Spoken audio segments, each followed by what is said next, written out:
Brother, this question is from a non-Muslim sister. She is present in the audience, but for security reasons, she will not like to come on the microphone. I'll be reading a question. If a non-Muslim girl wants to marry a Muslim boy, and the Muslim boy asks the girl to convert, not by force, but because he wishes her to accept the religion, is it wrong? Meaning, is it wrong on the part of the boy to ask to convert? Secondly, if a non-Muslim girl marries a Muslim boy without converting but still follows the Islamic religion as it is supposed to be followed, is it wrong on the part of the girl to follow the religion but without converting? Her name is Khushbu. She is a teacher by profession. Sister asked the question, there's a non-Muslim had to ask a question, that can a non-Muslim girl, if he wants to marry a Muslim boy and the Muslim boy requests her to accept Islam, is it right? And if a non-Muslim girl follows Islam without converting, is it acceptable? The Quran says in Surah Baqarah chapter number 2 verse number 221 that do not marry unbelieving women until they believe. Do not marry a mushrika until they believe. Because it further says that it is preferable to marry a believing woman even if she is a bondwoman, even if she may be a servant, even if she may be ugly. It is far superior to marry a believing woman who's a bondwoman rather than an unbelieving woman, even if she attracts you.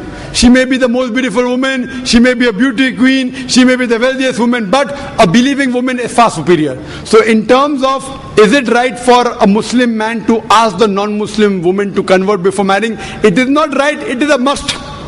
Without she accepting Islam, he cannot marry her. Why? I'll tell you. For example, if I tell you that there is a car, one tire is of a cycle and the other is of a tractor, will the car run? No. All the tires should either be of a bicycle, you'll have a handcart at least, or of a tractor, you'll have a proper tractor. Because when you're leading a life, the views and philosophies, the major thing, the goal of Jannah should be same. Coming to your second question, that if a woman follows the teachings of Islam but does not convert, is it acceptable? See, for conversion, you don't have to publicly announce. You don't have to come on the microphone and say, I bear witness that there is no God but Allah. It's not a must.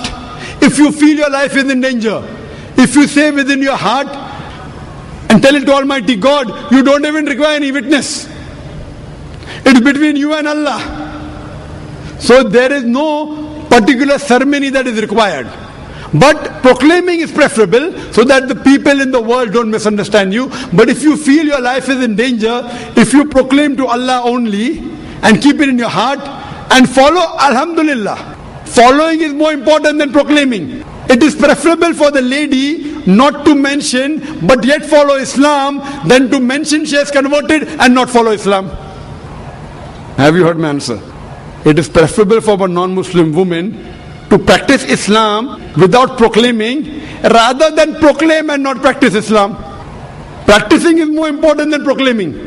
It is between her and Allah. So the moment she starts practicing Islam, it's understood. When she offers Salah, she agrees there is one Allah and Prophet Muhammad is the messenger. The moment you say Aqama, it is in that Aqama you believe that there is no God but Allah and Prophet Muhammad is the messenger. Finish. So if she starts practicing, she doesn't have to proclaim also.